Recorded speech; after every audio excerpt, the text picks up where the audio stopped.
Full name is Lee Harvey Oswald, O-S-W-A-L-D.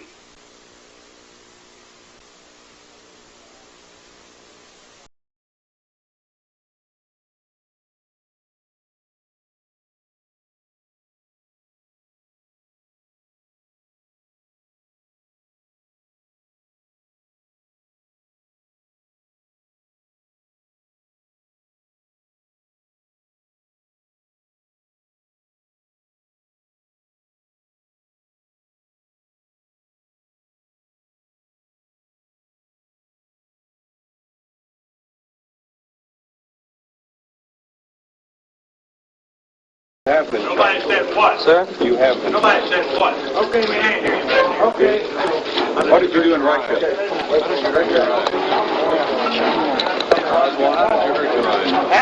A policeman hit me. Here comes Oswald down the hall again. You buy that rifle? Just as fast as you people have been given, but I emphatically deny these charges. Oswald has hustled through a doorway. Any acts of violence. That he told anyone he planned to kill the president. He hasn't admitted killing the president to anyone. You have any reason to believe that there's any organization behind it? How is it he says there's nothing mentioned to it? Well, I don't know what he said. He says he didn't do it. We're still working on the evidence. This has been a joint effort by the Secret Service, the Federal Bureau of Investigation, the Dallas Police Department, the Dallas Sheriff's Office, my office, and Captain Will Fritz has been in charge of it. How would you describe his mood during the questioning? Very arrogant. Has been all along. What do you say, Chief? He just denies everything. How do you sum him up as a man, based on your experience with criminal types? Oh, I think it's a man that planned this murder weeks or months ago and has laid his plans carefully and carried them out and has planned at that time what he's going to tell the police that are questioning him at present. What was his motive? He didn't give any motive since he denies them both. As we understand it, no one actually saw this man pull the trigger of the rifle that apparently killed the president. Is that correct? That is correct up to this time in our investigation. What about ballistics test, Chief? The ballistic test, we haven't had a final report, but it is, I understand, will be favorable. You think the smudged fingerprints that have been found on the rifle which killed the president will be able to establish the identity of the killer? We hope so, but I couldn't say positive at this time that they will be. Well, you enough to convict him? I don't know whether it would be enough to convict him or not. If we can put his prints on the rifle, I certainly would connect him with the rifle. We want to say this, that this investigation has been carried on jointly by the FBI, the Secret Service, the Rangers, and the Dallas Police Department. Captain Fritz has been in charge. Has he made any admissions at all about the shooting of the police officer? No, he denies everything. I would say that without any doubt he's the killer. The law says beyond a reasonable doubt and to a moral certainty, which there's no question that he was the killer of President Kennedy. And will you ask death in the electric chair for Lee Oswald? Yes, sir. We'll ask the death penalty. How many cases of this type have you been involved in? That is, when the death penalty is involved. Since I've been district attorney, I've asked the death penalty in 24 cases. And how many times have you attained it? 23. This man's apparent subversive background, was there any surveillance? Were police aware of his presence in Dallas? We in the police department here did not know he was in Dallas. I understand the FBI did know that he was in Dallas. Chief, do you normally practice for the FBI to inform the police, Yes. police department? Chief, do you have? We did not have. But you were not informed. We had not been informed of this man. Chief, do you have any concern for the safety of your prisoner in view of the high feeling among the people of Dallas over the assassination of the president? No, but precautions necessary. Precautions will be taken, of course. Hey, officer.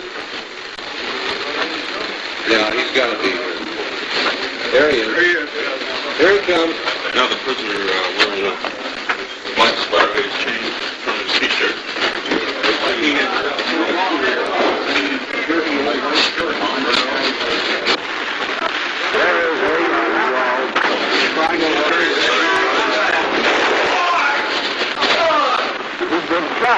He's been shot.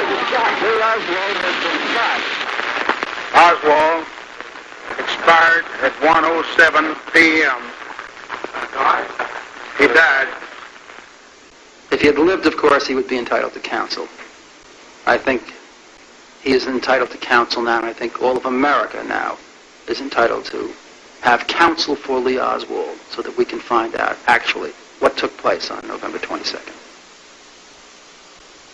1 week after the assassination, President Kennedy's successor, Lyndon B. Johnson, appointed a President's Commission with Chief Justice Earl Warren as chairman. The other members were Senator Richard Russell of Georgia, Senator John Sherman Cooper of Kentucky, Representative Hale Boggs, Louisiana, Representative Gerald R. Ford, Michigan, Allen W. Dulles, former director of the CIA, and John J. McCloy, former chairman, Chase Manhattan Bank. Another Supreme Court Justice, Jackson, while presiding over the Nuremberg trials, permitted counsel to be appointed for dead Nazi generals who were considered to be war criminals. Are you charging the Chief Justice with a cover-up? Yes, I'm, of course, charging the government with not only suppressing information, but I'm charging the FBI and the Secret Service with operating this case from a theory that Oswald was the assassin, that he acted alone, and I'm charging them with pursuing an investigation only along those lines and having no interest in any information which indicates anything contrary to their preconceived theory. This film is a brief for the defense. Let us examine some of the preconceptions of the Dallas police and the FBI. Chief, we understand you have the results of the paraffin test which were made to determine whether Oswald had fired a weapon. Can you tell us what those tests show? I understand that it was positive. What does that mean? It only means that he fired a gun. What about the paraffin test? Yes, I haven't gone in that. The paraffin test showed that he had recently fired a gun. It was on both hands. Both hands? Both hands. Recently fired a rifle? A gun. Gordon Shanklin, the FBI agent in charge at Dallas, added, quote, "A paraffin test used to determine whether a person has fired a weapon recently was administered to Oswald shortly after he was apprehended Friday, 1 hour after the assassination. It showed that particles of gunpowder from a weapon, probably a rifle, remained on Oswald's cheek and hands." Close quote. The test, however, showed no gunpowder on either hands or cheek, and no nitrates on Oswald's face. Confronted with but one possible interpretation, that the paraffin test's results were consistent with innocence, the commission concluded that the test, formally presented as a cornerstone of the case against Oswald, was, quote, "completely unreliable." Investigation showed he was the only one missing employee. This description and name was broadcast. That explanation is inadequate in two respects. First, Oswald was not the only missing employee. 48 employees were outside of the building when the shots were fired, and others left just after the shots, and many were not permitted to re-enter, and thus were absent when the police search began. And secondly, the Warren Commission report states, the police never mentioned Oswald's name in their broadcast descriptions before his arrest. No, he went from there to the bus, caught a bus at Lamar Street, went part of the way to his address over in Oak Cliff. Was Oswald on the bus? While on the bus, he told the bus driver the president had just been shot, and later told a driver that he'd been shot and laughed at the time. This would indicate that it was his intention to kill the president. Yes. But the laugh wasn't Oswald's. The only source of the story, the bus driver, identified 16-year-old Milton Jones as the laugher. When asked if he could identify Oswald as his passenger, the driver replied, "I could not do it. I wouldn't do it at the lineup, and I wouldn't do it now. No, sir, I couldn't. I could not identify him." Yet the Dallas police reports of their police lineups state that the bus driver made a, quote, positive identification, close quote, of Oswald. The bus driver denied that that was true. The commission concluded, quote, the commission is satisfied that the lineups were conducted fairly.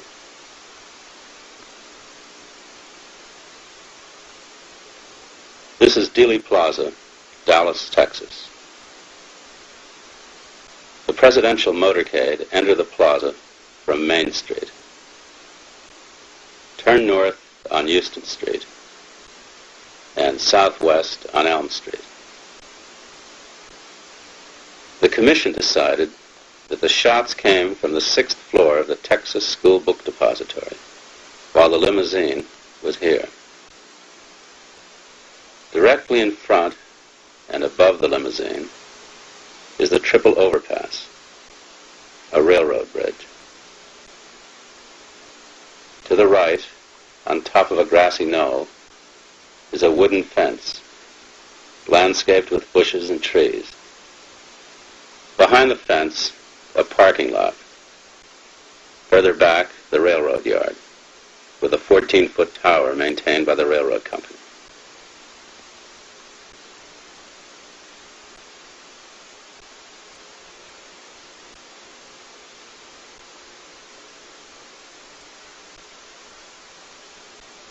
The commission asked 3 master rifle experts to duplicate Oswald's feat of November 22nd.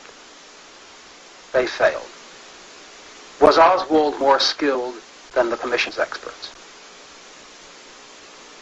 This is an interview with Sergeant Nelson Delgado, who served in the Marine Corps with Lee Harvey Oswald. Sergeant Delgado appeared as a witness before the Warren Commission. Sergeant, prior to your Warren Commission testimony, were you interviewed by agents of the FBI? Yes, they came to my home in South Jersey to interview me. First 2 visits, they came just to get my story, what I knew about Oswald, how close we were, and things like that. After that, then they started, the questions were tending to break my story down. Sergeant, where are you now stationed? Down in one of the missile sites in South Jersey. Have been there since prior to the assassination of Kennedy. I've been here now for 3 years, and this month, the 20th to be exact, I'm leaving for Vietnam. When did you first meet Oswald? Just prior to the Christmas of 1958, Lee Oswald reported into our unit. Oswald and I got along very good together. We were, like I said, working in the same jobs. Involving aircrafts and radar, we controlled them from the ground and ran intercepts. We were about 40 enlisted men that really participated in this job. All of us knew Lee, and he knew all of us. We got along fine. We had discussions. Was Oswald interested in guns? They say he was a gun enthusiast, but I recall many instances where we stood inspections and he was constantly being gigged for having a dirty weapon and then taking improper care of his weapon. He was always reminded of when he had to clean the weapon. Never took it upon himself to do so. Do you have personal knowledge of Oswald's ability with a rifle? At the range, he couldn't prove by me that he was a good shot. As any person who's ever served in the armed forces could tell you, there's a part in the qualification that calls for rapid firing. This is done with 10 shots, 8 in a clip and 2 that you load by hand. They give you maybe 30 or 45 seconds to be exact to fire these 10 rounds. Well, when you fire these, then you stand away from your firing position till everyone has finished firing. Then the targets are brought down and scored. The targets are run back up, and they're dissed for the number that you have hit, 5s, 4s, 3s, or misses. Well, in Oswald's particular case, it was quite funny to look at, because he would get a couple of discs. Maybe out of the possible 10, he'll get 2 or 3 Maggie's drawers. Now, these are a red flag that's on a long pole, and this is run from left to right on the target itself. And you don't see this on the firing line too often, not the Marine firing line. And it's you can't help but notice it when you're seeing discs, round cylinder things coming up and down, and farther on down the line you see a flag waving. Well, that was going to catch your eye anyway, and we thought it was funny that Oswald was getting these magazine drawers so rapidly, one after the other. And this is why I can't think that he would be a good shot, because a good shot doesn't pull this. He'll pull a 3, but he won't pull a Maggie's drawer. It's a complete miss. How did the FBI react to your statement that Oswald was a poor shot? They tried to disprove this. They did not like the idea when I came up with the statement that Oswald, as far as I knew, Oswald was a very poor shot. Do you feel that the agents of the FBI actually tried to get you to change your statement that Oswald was a poor shot? Yes, sir, I definitely do.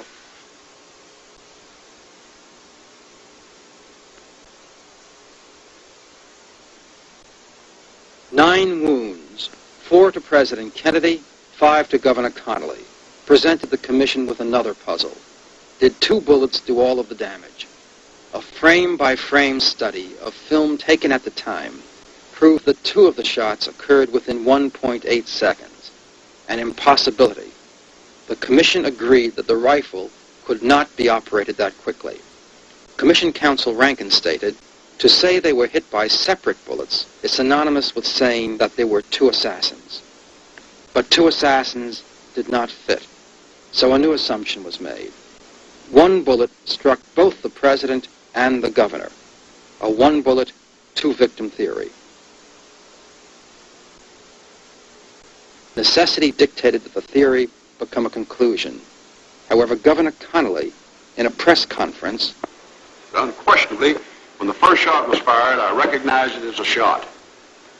I thought of nothing else but that it was a rifle shot.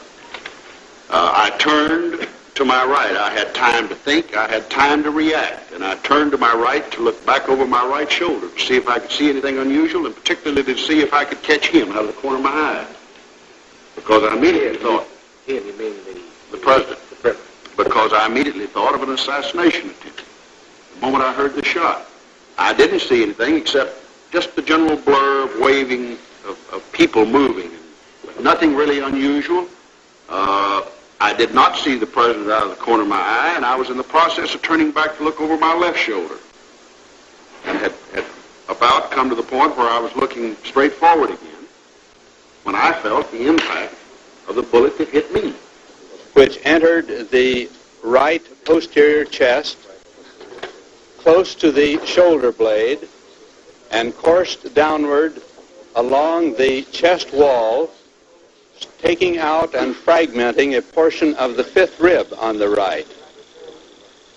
The bullet then emerged from the chest, evidently struck his right wrist, fracturing the lower portion of the right radius, and then entered the left thigh where it was spent. I am convinced beyond any question of a doubt that the first shot that was fired did not hit me. Then I was hit. And I was not then, and I have no memory, no recollection of the sound of the shot that hit me. And beyond any question of a doubt, the third shot.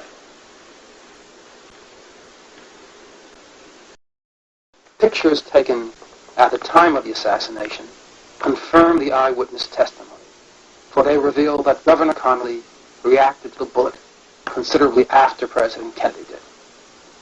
2 members of the commission seem to agree. Mr. Dulles. But you would then have the problem, you would think if Connolly had been hit at the same time, would have reacted in the same way, and not reacted much later, as these pictures show. Mr. McCloy. That is right. Mr. Dulles. Because the wounds would have been inflicted. Mr. McCloy. That is what puzzles me. Mr. Dulles. That is what puzzles me. The commission countered with the news that Governor Connolly was merely struck a glancing blow to a rib, thereby explaining his delayed reaction. The hard evidence which conclusively demolishes the Commission's case is that more grains of metal were found in one of the governor's wounds than were missing from this bullet. The Commission's autopsy expert, Commander Humes, testified, "I do not understand how it could possibly have left fragments in the wrist." As to the fragments in the governor's thigh wound, Commander Humes added, "I cannot conceive of where they came from this missile." The Commission also stated, as you know, Mr. Holland, that the same bullet which hit Governor Connally first struck President Kennedy, based upon what you observed from that position just above the street on the overpass. Is that possible? No. No, that Warren Commission is in error on that, because I was an eyewitness to that, and I know that the same bullet that hit President Kennedy did not hit Governor Connally. The first bullet, the president slumped over, and Governor Connally made his turn to the right and then back to the left. And that's when the second shot was fired and knocked him down in the floorboard. And it would have been impossible for him to turn had the same bullet hit him that went through the president's neck. And did you see the effect of the next bullet which struck President Kennedy? I saw the effects of the next bullet that struck the president.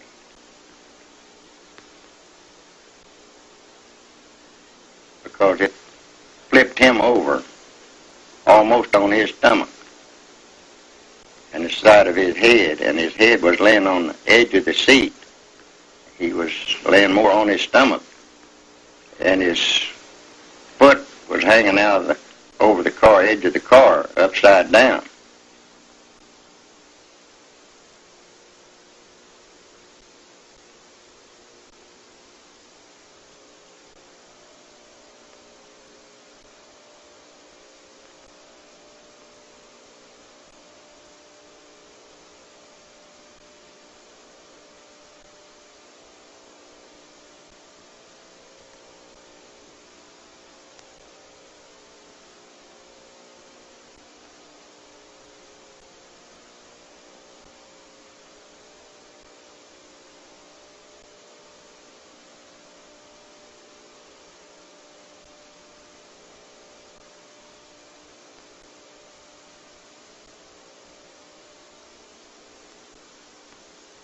Mr. Bowers, what is your present occupation? I am Vice President of Lockwood Meadows Incorporated, which is a real estate land development company. And where were you employed on November 22nd, 1963? At that time, I was employed as a tower operator for the Union Terminal Company. And where were you at about 12:30 that day? I was at the south end of the terminal of the tower building, rather looking down toward the terminal and observing the motorcade, as was everyone else in the area.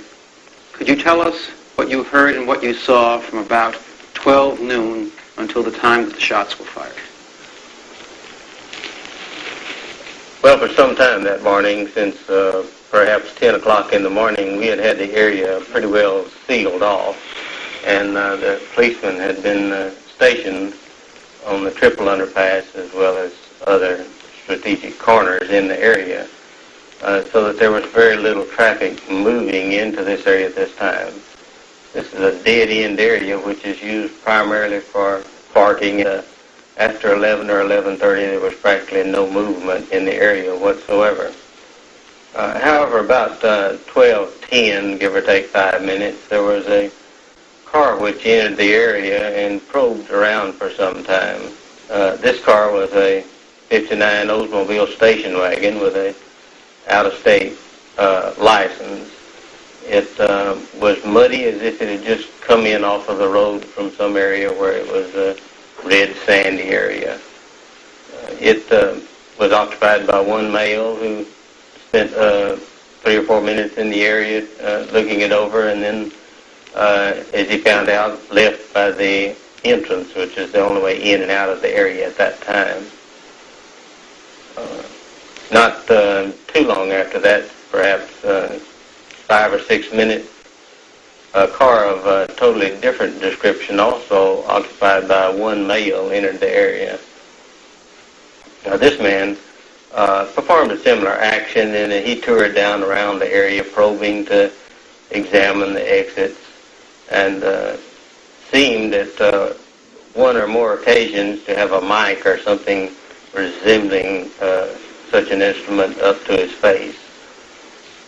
Just a few moments after that, the third car came into the area, and these were the only 3 cars that entered this area during this specific period. The third car was a 61 or 2 Chevrolet.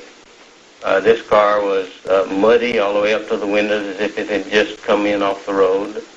It had an out-of-state license identical to the first car of the series. And it also had political stickers on it, which were not only for the same candidate, but were identical in nature and color, so that they appeared to have been from the same group. This car was occupied by one male who spent a little bit more time in the area than the others, and probed down by the side of the tower where I was located.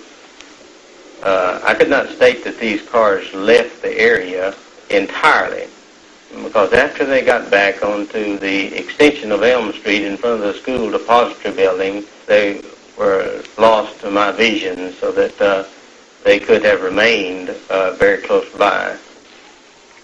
Mr. Holland, on November 22nd, where were you? November the 22nd, I was standing on top of the Triple Underpass, waiting for the parade and the president's car. I arrived about 11:45 or close to noon. 2 policemen was talking to me and one of them asked me if I would come back up there and identify the people that had any business or had a right to be up there. They would be the railroad employees? They'd be railroad employees, and I told him I would. And what was your position with the railroad company? Track and signal supervisor for the Union Terminal Railroad. I've put in 41 years of railroad service in the signal department. Did you look in any particular direction when you heard the shots?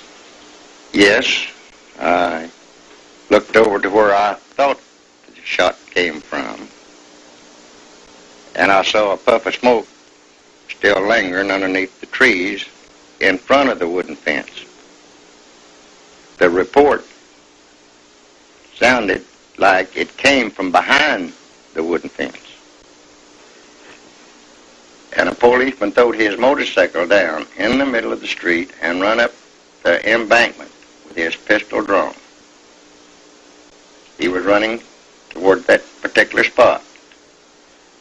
And also another motorcycle policeman right behind him tried to ride up the embankment on his motorcycle, and it turned over about halfway up the embankment. And he got off his motorcycle and left it laying there and run on over to the fence with his gun in his hand. Where do you think the shots came from? Well, I know where that third shot came from.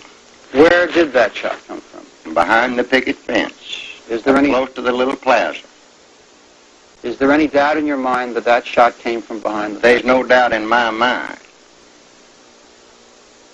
There's no doubt whatsoever in my mind in the statement that I made in the sheriff's office immediately after the shooting, and the statement that I made to the Warren Commission.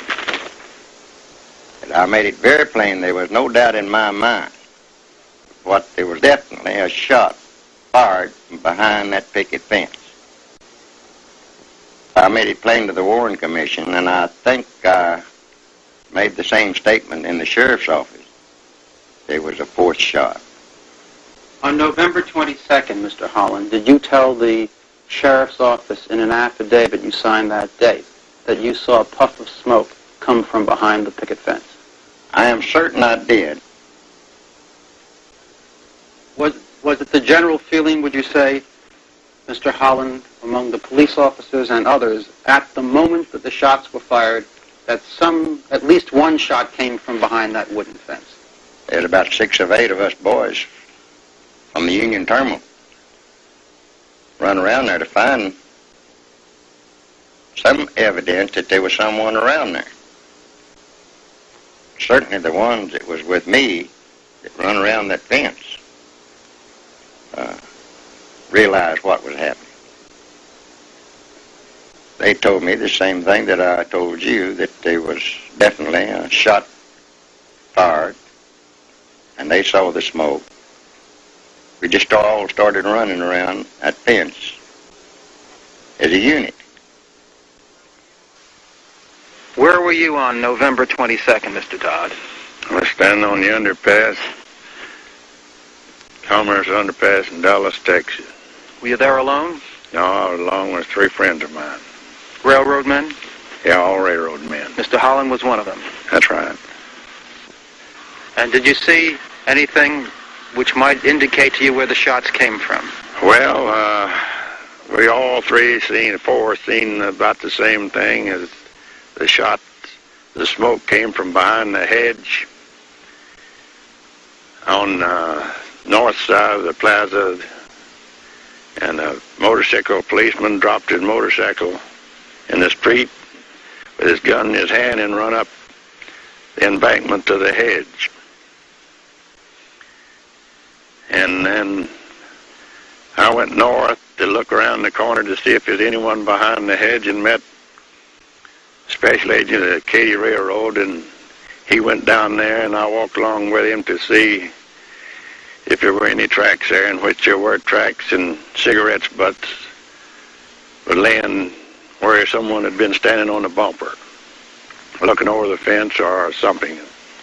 Were you questioned by agents of any government agency on November 22nd, Mr. Dodd? Yes, we were. We were taken over to the courthouse and questioned by, I suppose, Secret Service men of some kind. And they asked me quite a few questions, about the same as I've told you men here today. But you were never called as a witness by the Warren? No, I never was called. Because here's the Warren report, and in the index your name is not listed, and there's no reference in the whole 888 pages to the fact that you were up there and you saw what you saw, you heard what you heard. Well, I don't know about that. But there was something that looks to me like that going on there, that somebody should have found out something. A man walk up and shoot a man handcuffed to a couple of policemen and get away with it. Why, I figured there's something else that's going on besides what it should be. We are in Mesquite, Texas, in the home of James Leon Simmons, a car inspector for the Union Terminal Railroad. Mr. Simmons, how long have you been employed by the Union Terminal? I've been employed by the Union Terminal 11 years. Were you a witness to the assassination of President Kennedy? Yes, I was standing on the Elm Street overpass at the time of the assassination. Were you there alone or with others? There was a group of employees from the Union Terminal at the time, and 2 Dallas policemen. What did you see, and what did you hear? As the presidential limousine was rounding the curve on Elm Street, there was a loud explosion. At the time, I didn't know what it was, but it sounded like a loud firecracker or a gunshot. And it sounded like it came from the left and in front of us, towards the wooden fence. And there was a puff of smoke that came underneath the trees on the embankment. Where was the puff of smoke, Mr. Simmons, in relation to the wooden fence? It was right directly in front of the wooden fence. I show you a picture published by the Warren Commission as Commission Exhibit number 2215, which is a view of the triple underpass area. I ask you if you'd be good enough to mark with this pen with an X the area where you thought the shots came from and where you saw the smoke. It was this area here.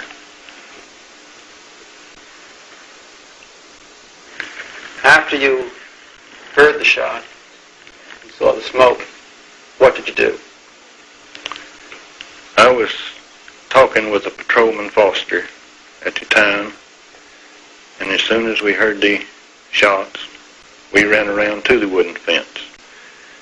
And when we got there, there was no one there, but there was footprints in the mud around the fence, and there was footprints on the wooden 2x4 railing on the fence. Were you questioned by the Dallas police on that day? Yes, I was. Did you give your name to the Dallas police? Yes, I did. Did you tell them what you've just told me? Yes, I did. Were you subsequently questioned by agents of the Federal Bureau of Investigation? About a month later, I was questioned by the FBI. Did you tell them what you told me and what you told the Dallas police? Yes, I did. Were you ever called as a witness by the Warren Commission? No, sir, I wasn't. This is the Warren Commission report. Back of it has an index of every person who is referred to by the Commission. Is your name present there? No, sir, it isn't. You think it's rather curious that you had such a fine view of the whole Dealey Plaza area, and you were among those who saw smoke coming from evidently behind the fence, and yet you were not called by the Commission as a witness? Well, I always thought it peculiar, but I thought that's the way they did business.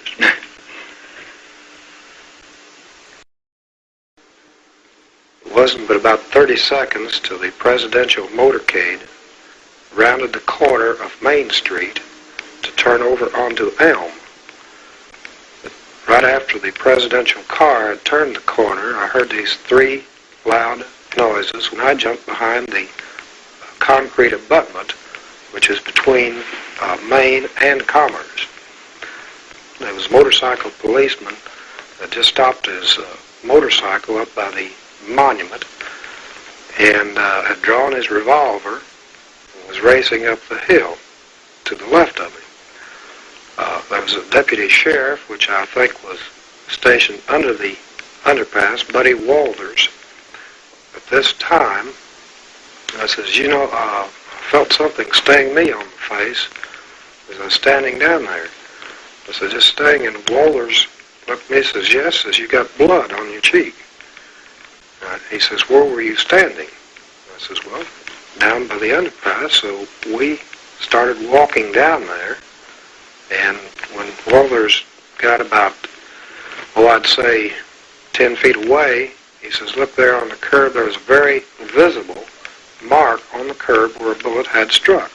Either a fragment of the bullet or a piece of the concrete had flew up and scratched my face. And he said, go to the city police headquarters and make a statement, which I did. Mr. Tagg, this is a picture of Dealey Plaza, as you know. I wonder if you'd be good enough to show me where you were standing when you heard the shots. I was standing at the east end of the triple underpass between Commerce and Main. There was a little concrete divider there. It's about 3 feet wide.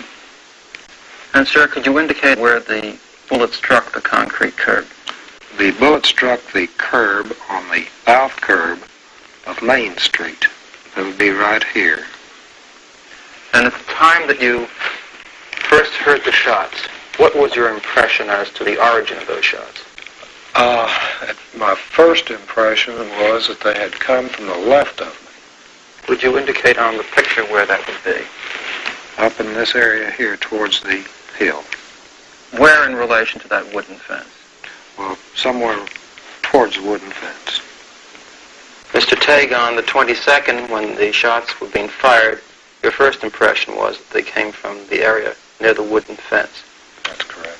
Where do you now think that the shots came from? I believe that they did come from the school book depository because of the things I've read about, the evidence which has been brought forth in the newspapers and through the Warren Report and so on. Mr. Nix, where were you on November 22nd, 1963? Standing on the corner of Maine and Houston. And did you take any pictures of the presidential limousine as it went through Dealey Plaza? Yes, I've taken pictures before and after, before the assassination and during the assassination. And you know, of course, that your pictures were eventually used by the government to determine where the limousine was when some of the shots were fired. Yes. And did you deliver a copy of your film to the federal government? Yes, I delivered a copy of my film to the federal government about December the 1st. About a little over a week after the assassination. Yes, my film got lost in the processing plant. Where is the original film? The original film belonged to United Press International. The government has a duplicate copy. And where is that duplicate copy? In the archives. And is that the duplicate copy which was used by the Warren Commission for the purpose of determining, along with other films, the Muchmore film and the Zapruder film, where the presidential limousine was when some of the shots were fired? I would say so.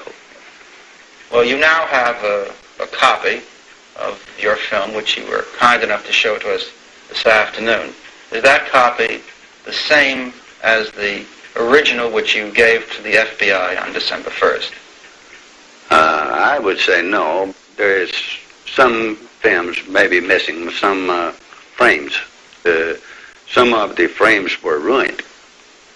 Does the film which you have at the present time have the same number of frames as the film which you delivered to the FBI on December 1st? I would say no, but it's because of losing maybe a frame here and there. At the time the shots were fired, did you look at the book depository building? No.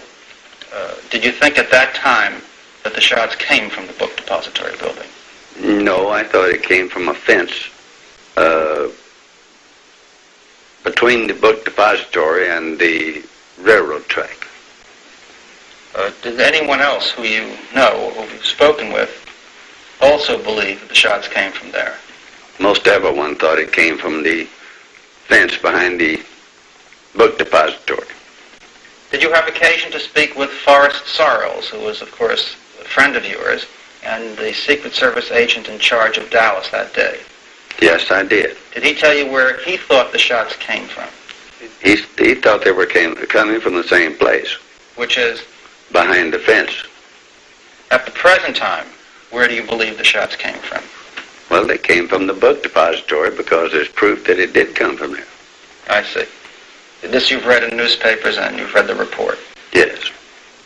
I believe the Warren Report. We are in the basement of the Terminal Annex building on the northeast corner of Dealey Plaza. We're here with Mr. J.C. Price, the engineer in charge of the building. Mr. Price, where were you at the time that the presidential motorcade drove through Dealey Plaza? Well, I went up to the roof and where I could get a better view of the cabin. Is this where you were sitting on November 22nd, Mr. Price? Yes, sir. Right here? Right here on this spot. And where did you think you heard the shots come from? From behind the overpass over there, triple overpass. That's where I thought the shots were coming from. And where did you see the man run? Over behind that wooden fence, past the cars, and over behind the Texas Depository building. Did you give that information to the Dallas Sheriff's Department on the very day of the assassination? Yes, I did. I'd say in about 30 minutes after the assassination. Were you ever called as a witness by the Warren Commission? No, sir. No, sir. I show you this map published by the Warren Commission of the Dealey Plaza area and ask you if you would mark on it where you thought the shots came from. Yes. Yes, sir. That's just behind the wooden fence where it joins the overpass. Is that correct? That is correct. We're now here more than 2 years after the assassination. Now, where do you think the shots came from on November 22nd? Well, I can't be sure. It seems that from all information that's been gathered that the shots came from the Texas Boat Depository, but I can't hardly believe that. Although I never did look over there at the building, but really I think the shots came from that direction. It seems that everything pointed to that fact that they came from the book depository building, but I can't buy that right now. That's about it. May I have your name, please, sir? Bill. Billy, tell me what you saw and what you felt. What happened to you? We just come from Lafayette after seeing the President and the First Lady, and we were just in front of the triple underpass on Elm Street, and we were at the edge of the curve, getting ready to wave at the President. So you were down under the viaduct, so to speak, weren't you? We were halfway in between on the grass, triple underpass. We were at the curve when the incident happened. But the President's car was some 50 feet still yet. In front of us, coming towards us, and we heard the first shot, and the President, I don't know who was hit first, but the President jumped up in his seat. And then as the car got directly in front of us, well, a gunshot apparently from behind us hit the President in the side of the temple. Do you think the first gunshot came from behind you, too? I think it came from the same location. Apparently back up on the mall. I don't know what you call it. You should think the shot came from up on top of the viaduct toward the President. Is that correct? Yes, sir. Not on the viaduct itself, but up on top of the hill, a little mound of ground there, the garden. Mr. Brehm, where were you on November 22nd, 1963? I had taken my 5-year-old son downtown to see the presidential parade. This is a picture taken by Mr. Nix of the limousine at the time the shots were fired. Do you see yourself and your boy in that picture? Yes, sir. This is myself and this is my son on this frame here where the first shot hit the President. I would say that he was possibly 30 feet away when the first bullet struck, moved a little closer, and was possibly 20 to 25 feet away when the second bullet hit. Did you see the effect of the bullets upon the President? When the second bullet hit, there was the hair seemed to go flying. It was very definite then that he was struck in the head with the second bullet. And yes, sir, I very definitely saw effects of the second bullet. Did you see any particles of the President's skull fly when the bullet struck him in the head? I saw a piece fly over, in the area of the curb where I was standing. And in which direction did that fly? It seemed to have come left and back. In other words, the skull particle flew to the left and to the rear of the presidential limousine. Sir, whatever it was that I saw did fall both in that direction and over into the curb there. You were a ranger during the war, correct? Yes, sir, I was a ranger during the war. Took part in the invasion of France and was shot a couple of times. So, let's just say it's possibly like swimming. I hadn't heard that sound for many a year, but you don't forget it once you've heard a shot rounding, coming close to you. Did you speak with newsmen on November 22nd and tell them what you saw? Yes, sir, and told them simply that their 2 shots had hit the president and the direction that I had thought the bullets had come from. Did you at any time that day make a statement which was televised? Yes, sir. Fortunately, I was probably 15 to 20 feet away from the president when it happened. Tell us exactly what you saw, sir. He was coming down the street, and my 5-year-old boy and myself were by ourselves on the grass there on Commerce Street, and I asked Joe to wave to him, and Joe waved, and I waved, and the man... That's all right, sir. You go ahead, Charlie. As he was waving back, he was the shot rang out, and he slumped down in the seat, and his wife reached up toward him, and as he was slumping down, and the second shot went off, and it just knocked him down from the seat. I'm positive it had hit him. I hope it didn't, but I'm positive that it hit him, and he went all the way down in the car. Then they speeded up, and I didn't know what was going on, so I just grabbed the boy and fell on him in hopes that there wasn't a maniac around. I'm sorry. I can't help you more, but I won't forget it. Did you make a statement to the Dallas Sheriff's Office? Yes, I did. How long did you remain in the Dallas Sheriff's Office that day? I would say about 3 hours to 4 hours. Were you among the closest witnesses to the limousine when the shot struck the president? Yes, sir, I would have to say that, if not the closest, one of the closest to the unfortunate incident. I did get a view of something I'll never forget. Were you called as a witness by the Warren Commission? No, I was not called by the Warren Commission to testify. Immediately after the shots were fired, there, of course, was mass confusion, to put it mildly. But the area was immediately sealed off by, I would say, at least 50 police within 3 to 5 minutes.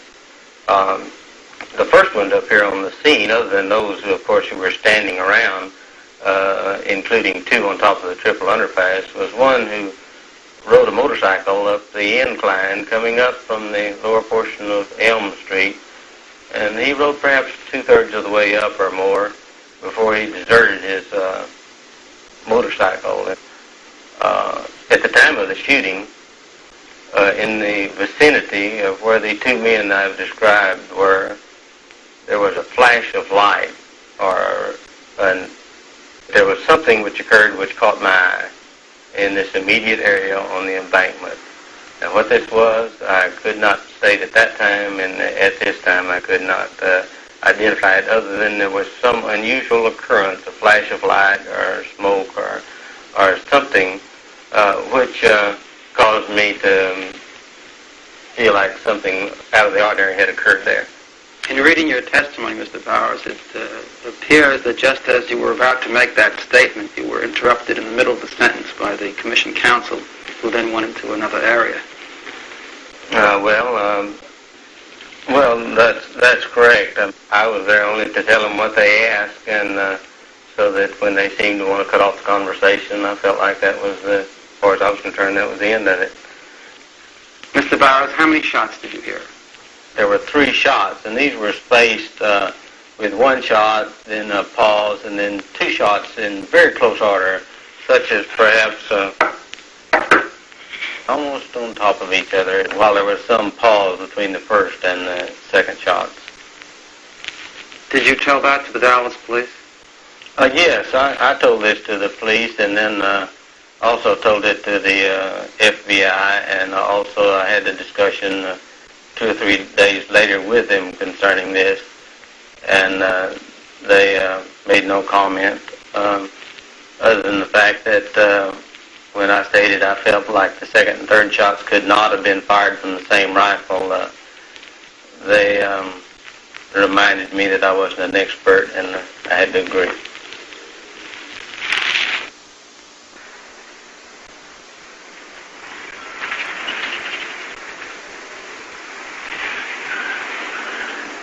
Is this the exact spot you were standing on November 22nd, Mr. Holland? That's correct. This is the exact spot that I was standing November the 22nd, waiting for the parade. And where did you hear that third shot come from?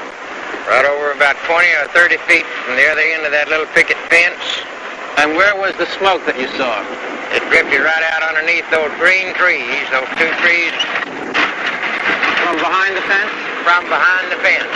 It kind of hung there just like for a few seconds, just long enough that you could see that it was and then what you smoke.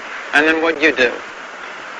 Immediately after the president's car came underneath this overpass, the four of us broke a run around this fence to find out if we could see anybody leaving the area.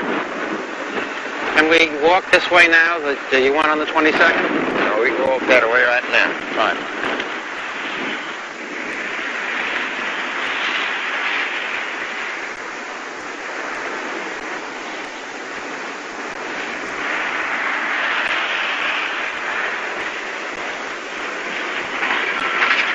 We were trying to see what we could see, and this was the direction you walked on the 22nd. This was the direction. Made this right turn.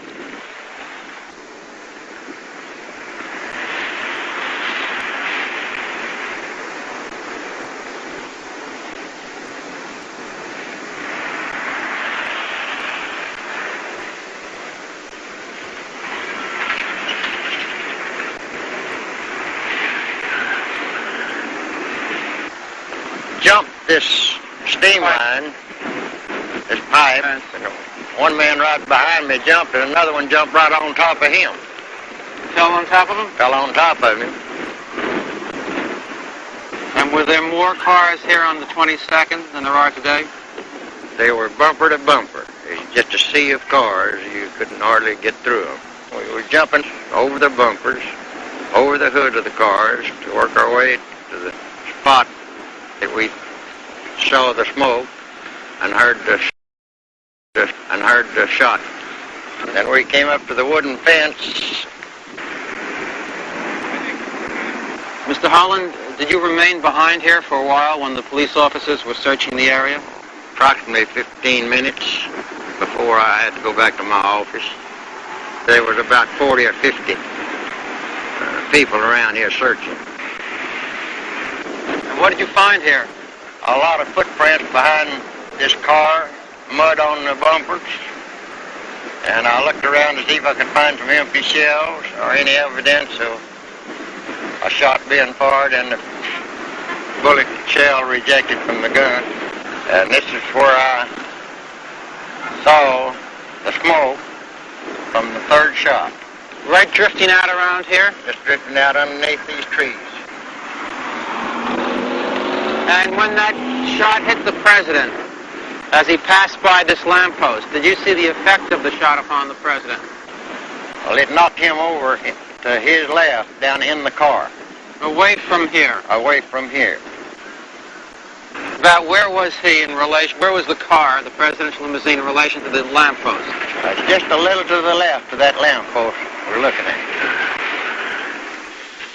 In effect, Mr. Holland, the Warren Commission published just a very small portion of your testimony and used your testimony as proof that no shots could have come from behind the fence. Did they accurately and fairly use your testimony? They are wrong, because my testimony, and I made it very clear, that there was a fourth shot fired, and one of those shots came from behind that picket fence. And there's no doubt in my mind, and never will be, because I was on the spot. I saw the smoke, heard the report, and saw the smoke from behind that fence.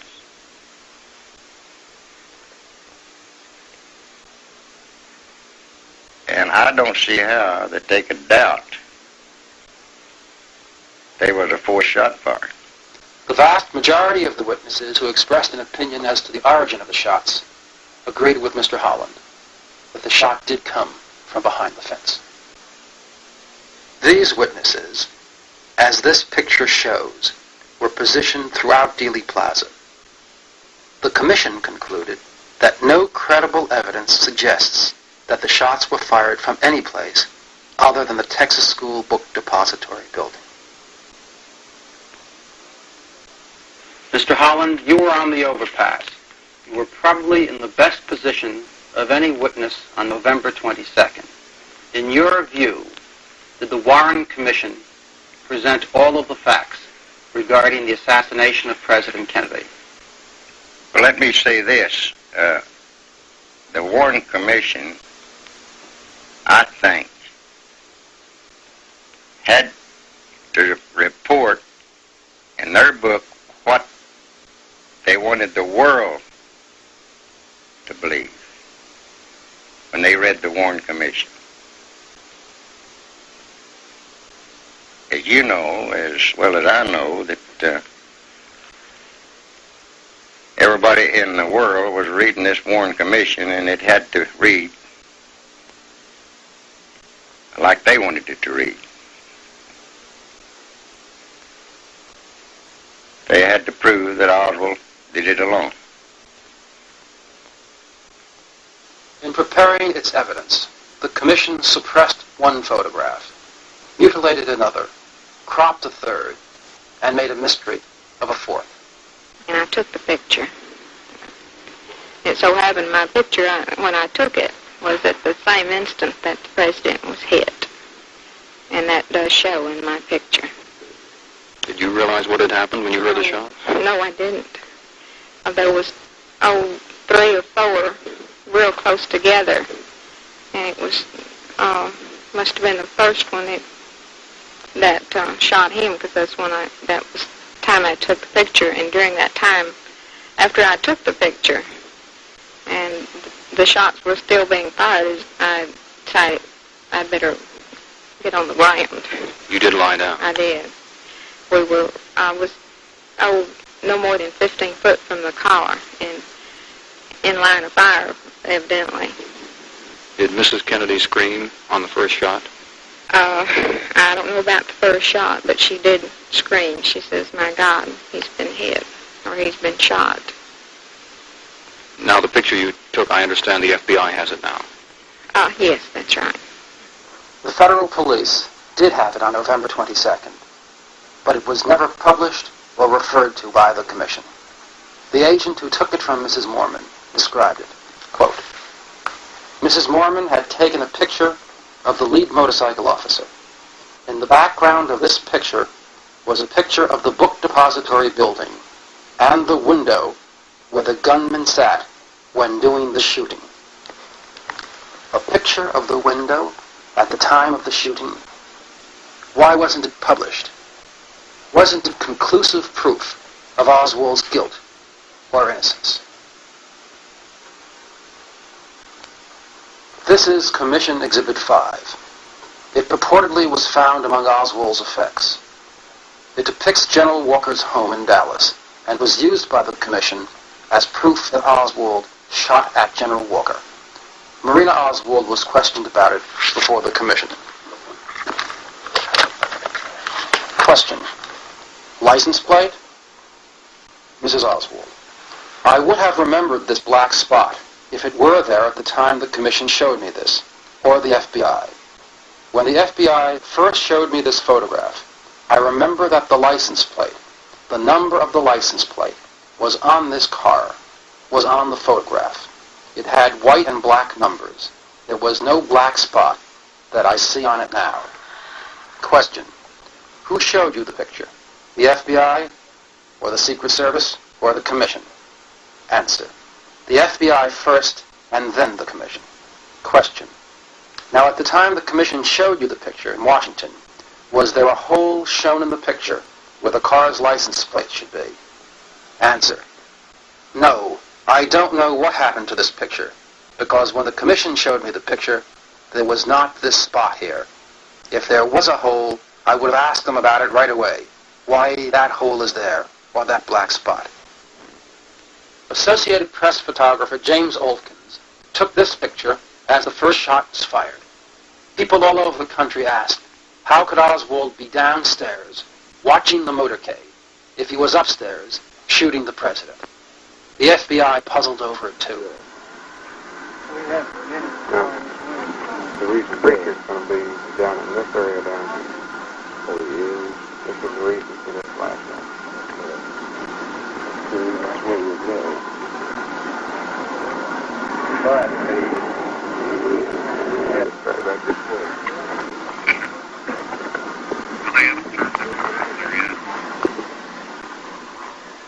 The commission said the man in the doorway was Billy Lovelady. Although Lovelady agreed, he also said he wore a red and white striped sport shirt, buttoned near the neck, and no jacket. No commission member ever saw Lovelady. Apparently no commission member even saw a picture of him. The press was unable to obtain one. This is a previously unpublished photograph of Lovelady, taken by us from a camouflage position. Here is a picture of Oswald at the time of his arrest. Was the man in the doorway Oswald or Lovelady, or neither one? If it was Oswald, that fact alone is proof of his innocence.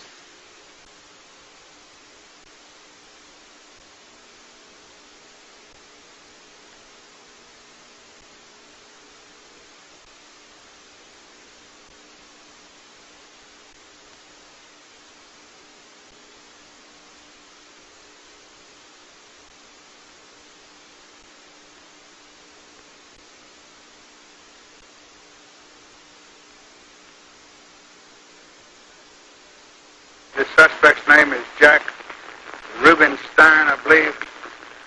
He goes by the name of Jack Ruby. Did you know Ruby before this? No, sir. Saw him in this very same room Friday night when we had the defendant up here. If some of you will recall, he asked a question from out here in the audience, or answered a question. He's standing right back here, and I didn't know who he was. I thought he was a member of the press, and he told me as we walked out of here that he was a nightclub operator here. What question did he ask? What? What question did he ask? I don't remember, but he maybe it was an answer, but he said something. It was Friday night when I asked you to look to me like your good friend. I don't know what it is. We have not been able to find anyone of our men who saw and recognized Ruby at the time of this transfer. The thing that I saw, I was waiting at the armored car to ride with the suspect to the county jail. I knew that they would bring him out. They had cleared the way, and then I heard the shot. I didn't see the gun. I just saw the struggle that ensued. I immediately ran from the armored car down the ramp and tried to help subdue the prisoner that had shot Oswald. Now, do I believe that you recognize this man after the capture? Yes, sir. Did I understand you to say that if you had seen him before, you would have ejected him? Yes, sir.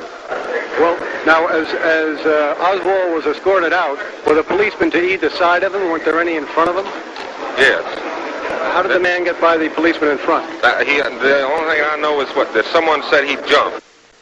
This is Detective Jim Lavelle, who was this morning handcuffed to Oswald and was bringing him out to the car to be transferred to the county jail.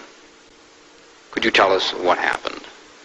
Now, you were handcuffed to him? I was handcuffed to him and also had a hold of the waistband of his trousers. I saw this man come from the crowd, and at the time he emerged from this crowd of people, he was not more than 6 or 7 feet from me.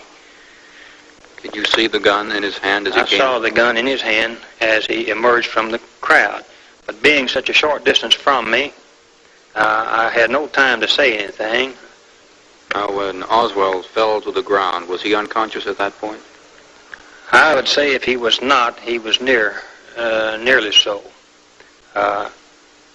Just as soon as my partner on the other side, Mr. Graves, grabbed Jack's hand with the gun in such a manner that he couldn't fire it anymore. Did you recognize him when he came through? Yes, I have known Jack Ruby for a number of years, and I recognized him just as soon as he emerged from the crowd. We are in the office of Napoleon J. Daniels, a real estate broker in Dallas, Texas. Mr. Daniels, Have you been associated with the Dallas Police Force? I was for 7 years. In what capacity? As a patrolman. Where were you on November 24th, 1963? Well, I was going down to inspect the assassination site around 11 o'clock, I guess, and I noticed Officer Vaughn standing on the Main Street ramp to the City Hall at the basement. And I stopped to go back to talk to him, and I asked him what his purpose was there. And he told me he was keeping anybody from entering the basement because they fixed to transfer Oswald. How long did you remain in front of the Main Street ramp with Officer Vaughn? About 20 minutes, I guess. Did you remain there until you heard a shot? I did. From 11 o'clock until 11:20, did anyone enter the basement through the Main Street ramp? There was one man about a couple of minutes before Oswald was shot. Could you describe that man? Yes, he was a white man, weighed about 175, and had on a blue suit, about 5'9". What was the color of his hair? It's brownish, and he's bald in the top. Was there anything else distinctive about the gentleman? He had his right hand in his right coat pocket, and something seemed to be protruding from it. What was your impression when you saw him enter the basement with his hand in his pocket? My first impression was that he had a gun in his pocket, and then I didn't think too much about it because Officer Vaughn didn't challenge him. He just let him go on down in there. Did Vaughn indicate any recognition or knowledge of who the person was when the man passed by him? Well, I just assumed he did because he didn't try to stop him. I assumed he knew who he was. Did Vaughn allow anyone else to enter the basement other than that one man? No. How long after that man entered the basement did you hear a shot? About time enough, I guess, for him to walk down in there and get settled. Chief Currier, would you comment on the presence of Jack Ruby in the basement of City Hall while Lee Harvey Oswald was being transferred? How did he get there? Well, of course, it's been pretty well established by this time that he came in the ramp entrance, on the Main Street entrance. And the officer who was guarding this door had stepped away to permit a vehicle to come out. It wasn't necessary that he do this, but he had stepped across the sidewalk to assist a vehicle coming out of the basement. And that's when Ruby came into the basement. And this was less than 2 minutes before Oswald was brought down. Where was Officer Vaughn standing when this man entered past him? He stood right in the center of the entrance to the basement there. And what was his responsibility or obligation that day, do you know? To not let anyone go down in there for them. I know. Have you any idea why he allowed this man to enter past him? No, I don't know, other than just he knew who he was or something. That's what I thought at the time. He had to know who he was. Did Officer Vaughn look at the man who walked past him? He looked in this direction, yes. We are at the Lewiston Raceway in Lewiston, Maine, with Mrs. Nancy Hamilton, owner of the Hamilton Stables. Mrs. Hamilton, did you testify as a witness before the Warren Commission? Yes, I did. On June 2nd, 1964, I have been a freelance investigator for various police departments, district attorney's offices, such as the Sacramento District Attorney's Office, Suffolk County, Massachusetts District Attorney's Office, Boston Police Department, and various private detectives. And before that, were you employed by Jack Ruby? Yes, I was. This was in 1961 in Dallas at his club, the Carousel, and I was bartender, waitress, and rather the manager there. How did you get that job? I had gone into Dallas not knowing anyone, and of course the first place I went was the police department, and they were very kind and got me the job there. They got you the job at Jack Ruby's? Yes, they did. Did they know Ruby? Personally, oh yes, very well. Vouched for him. Wonderful person, great man. Well known by the Dallas Police Department. What were your duties there? Well, general bar duties such as setting up the liquor, getting the bar ready for the evening trade, waiting tables if he was short-handed.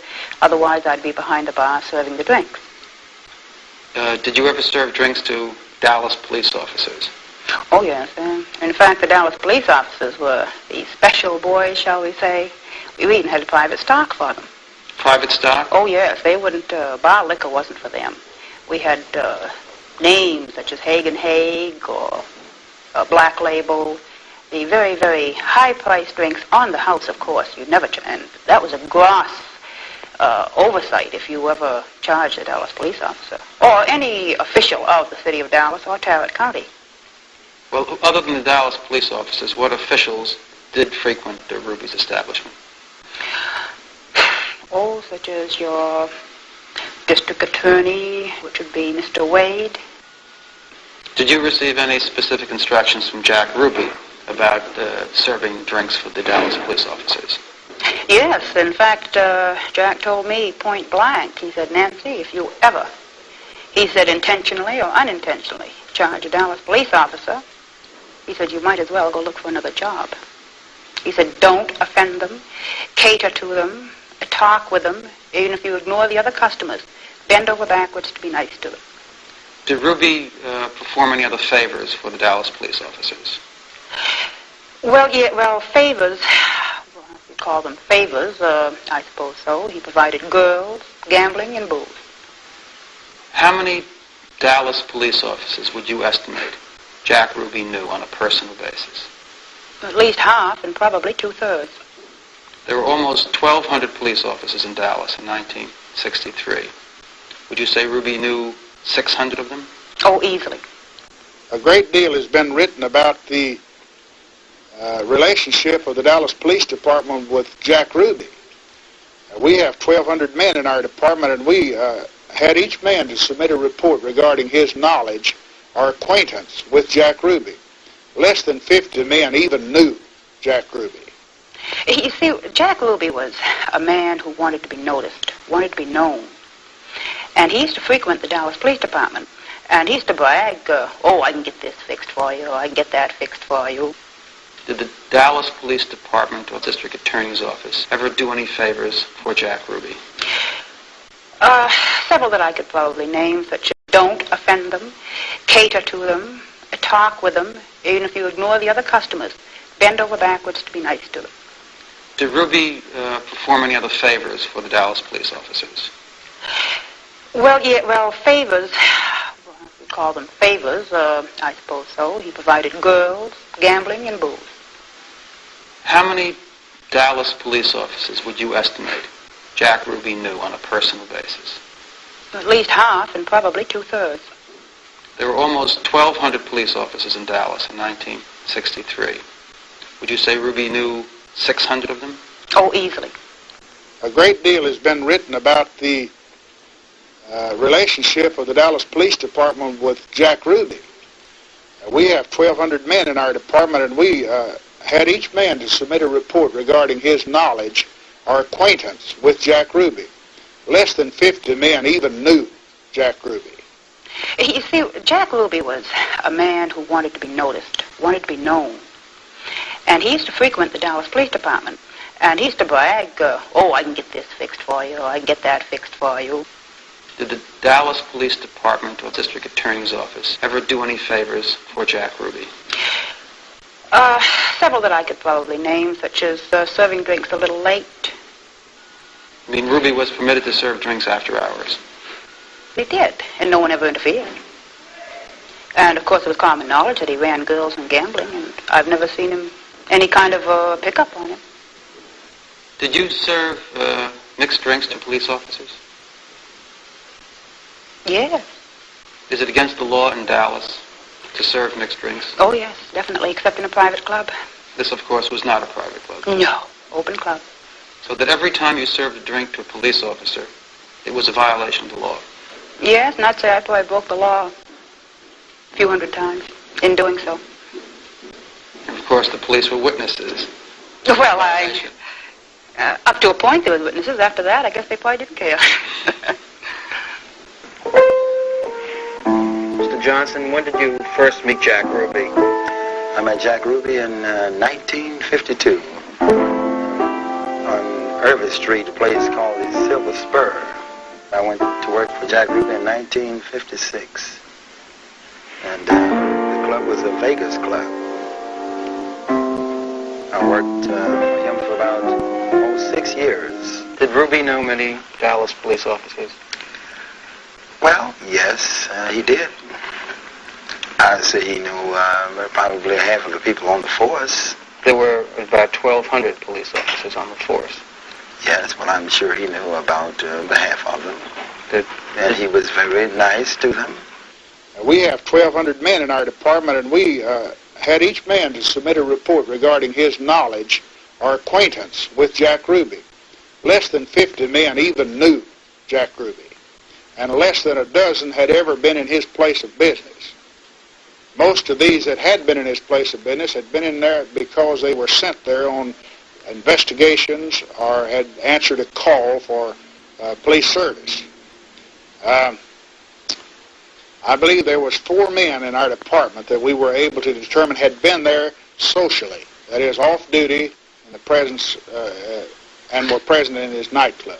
Did you see police officers drop into the Vegas club during the 6 years you worked there? Oh, very definitely. They would come in there all the time, off duty, on duty, and so forth. And how were they treated? They were treated royally. You testified before the Warren Commission, didn't you? Yes, I did. Did they ask you how many police officers Jack Ruby knew? No, they didn't ask me that question. I've just read your testimony, and as I recall, they asked you one question about a police officer. They asked you if you knew a policeman named Harry Olson. Mm-hmm. You said you didn't remember the name. That name didn't register with me. But that was the only question they asked you about policemen. About policemen, yes. They asked me numerous questions, but nothing about police other than that one that you just named.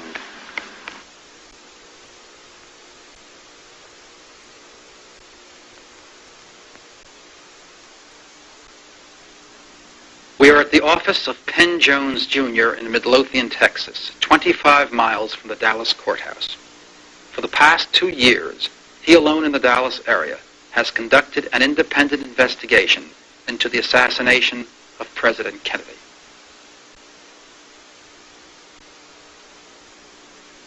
Well, I love President Kennedy very much. I was one of the few weekly newspapers that covered the Ruby trial. And my actual investigating did not begin until I started reading the Warren report and realized that something was very, very much amiss in reading that report. I really believe that the only way you can believe the Warren report is to not read it. Have you found it difficult to uncover the facts this time? Yes, it's very difficult. Witnesses are reluctant. Some of them have gone into hiding, or at least cannot be found by me. And in many cases, the police have actually told, or in some witnesses say, federal authorities have told them not to talk about the assassination. The witnesses are frightened. Some of them went into hiding. I'm sure that I spent at least 1 month searching for Earlene Roberts. And I don't know of any person, any newsman, or any investigator that talked to Earlene Roberts after she testified before the Warren Commission. And her testimony was quite startling. Mrs. Roberts told Commission counsel of a rather mysterious incident which occurred just after Oswald entered the rooming house on November 22nd. At approximately 1 p.m., she said, a police car drove up to the house at 1026 North Beckley and parked outside. Questioned by Commission counsel, where was it parked? It was parked in front of the house. Did this police car stop directly in front of your house? Yes, it stopped directly in front of my house. Where was Oswald when this happened? In his room. Were there 2 uniformed policemen in the car? Oh, yes. And one of the officers sounded the horn? Just kind of a tit-tit, twice. The Commission did not satisfactorily explain why a police car stopped in front of Oswald's dwelling, or why the policeman sounded the horn twice and then drove away just before he came out. Now, of course, she is dead. And she's not the only one. there are at least 8 persons now dead either from murder or at least strange deaths who were closely related to Jack Ruby or Lee Harvey Oswald. Can you give us one instance of a witness who died a strange death? Well, let's take the case of Betty Mooney McDonald, one of Jack Ruby's strippers. A fellow named Warren Reynolds saw a man running from the scene of the Tippit slaying. Shortly thereafter, Reynolds was shot through the head. Now, before Reynolds was shot, he could not identify the man running from the scene as Oswald. Then he was shot through the head, and a fellow named Garner was arrested. Then McDonald was the alibi for Garner. She said Garner could not have shot Reynolds because he was with me at the time. 2 days after her alibi, Betty Mooney McDonald was arrested for fighting with a roommate. Although the roommate was not arrested, McDonald was put in jail that night, and an hour later she was found hanged in her cell. And of course the Dallas police said she hung herself. Did Reynolds finally testify before the commission? After Reynolds recovered from his wound, he testified and was able to identify Oswald. Mr. Reynolds, where are you employed? At the Giant Reynolds Motor Company. And were you working there on November 22nd, 1963? Yes, sir. How close is the used car lot which you worked to the scene of the Tippit killing? 1 block. Were you there at about 1 o'clock on the 22nd? Yes, sir. And then what happened? What did you see? What did you hear?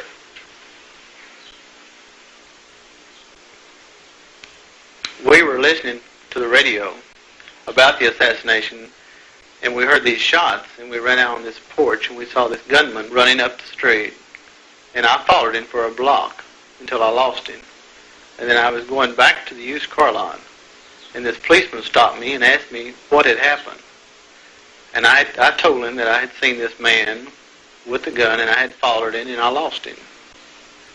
So he took the description and my name and stuff like that, and while I was talking to him, some television camera was taking the pictures. And after that, I went on back to the used car lot. Were you questioned by agents of the Federal Bureau of Investigation or the United States Secret Service during November 1963? No, I sure wasn't. Were you questioned by FBI agents or Secret Service agents during December 1963? No, sir. Were you questioned by FBI agents or Secret Service agents during January 64? Yes, sir, I was. When was that, sir? That was on January the 21st. 2 agents come out and they talked to me and asked me what I had seen, and I told them, and they showed me 3 pictures. You were questioned by agents of the FBI on January 21st, 64. Then what happened?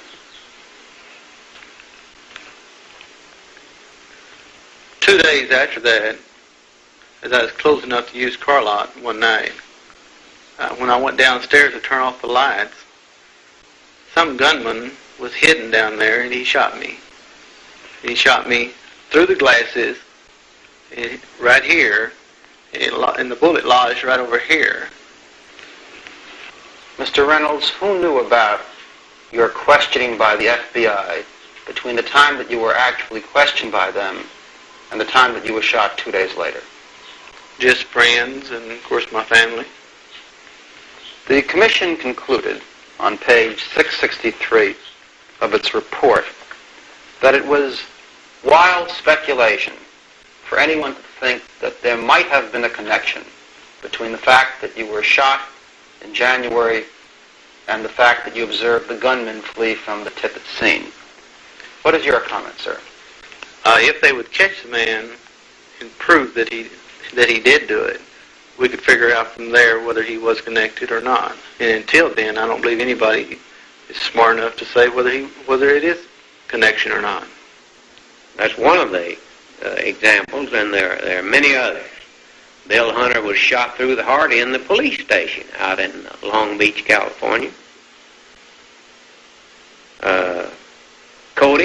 Jim Cody on the Times Herald was killed by a karate chop to the throat in his apartment in Dallas. And the man that was the most likely suspect was not even indicted for the murder. The death of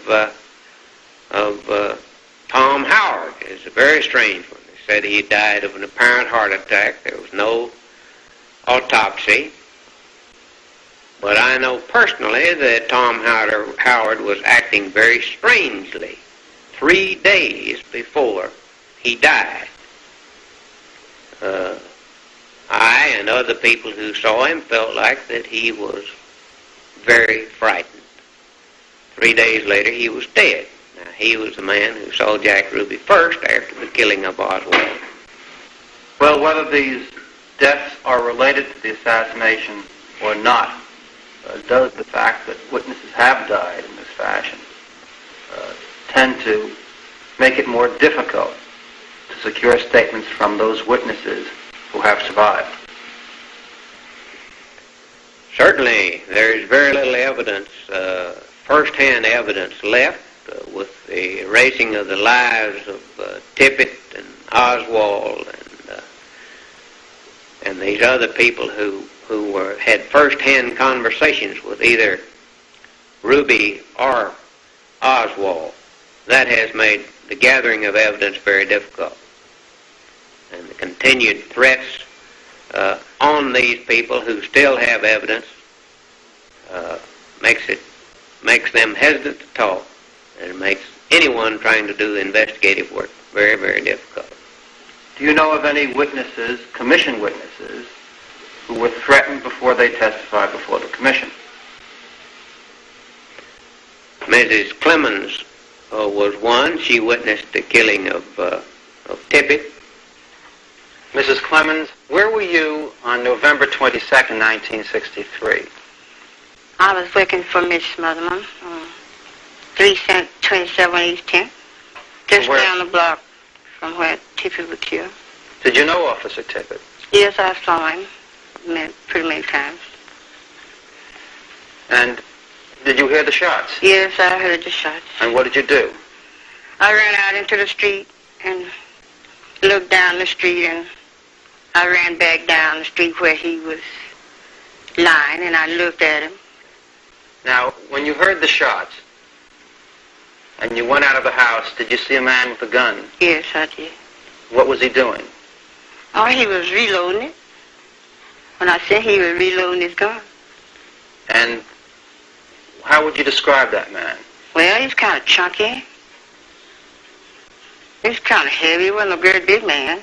Was he tall or short? Yeah, he's kind of short guy. Short and heavy? Yes. Was there any other man there? Yes, there was one on the other side of the street. All I know, he told him to go. Mrs. Clemens, the man who had the gun, did he make any motion at all to the other man across the street? No more told him to go. Well, he waved his hand and said, go on. Go. And then what happened with the man with the gun? He unloaded and reloaded. And what did the other man do? Man kept going straight down the street. And then did they go in opposite directions? Yes, they weren't together. They went this way from each other. The one done the shooting went this way. The other went straight down past street that way. What was the man who did not do the shooting, but the man who went in the other direction from the man with the gun? What was he wearing, if you remember? Well, first I can remember him looked like light khakis and a white shirt. And was he tall or short? He was tall. And was he heavy or thin? He was thin. But the one who had the gun, seconds after Tippit was shot, he was short. Yes, he was short and kind of heavy. Now, did you testify before the Warren Commission about this case? I haven't said anything to anyone. Did anyone come to see you after the murder of Officer Tippit? Yes, he was a man came, I don't know what he was. He came to my house and talked to me. But I don't know what he looked like a policeman to me. He did. Did he have a gun? Yes, he wore a gun. Mrs. Clemens, how long after Tippit was shot did this man with the gun come to visit you? About 2 days. It was about 2 days. Said that I might get hurt. Someone might hurt me if I would talk. About what you saw? What I saw. He just told me to be the best if I didn't say anything because I might get hurt.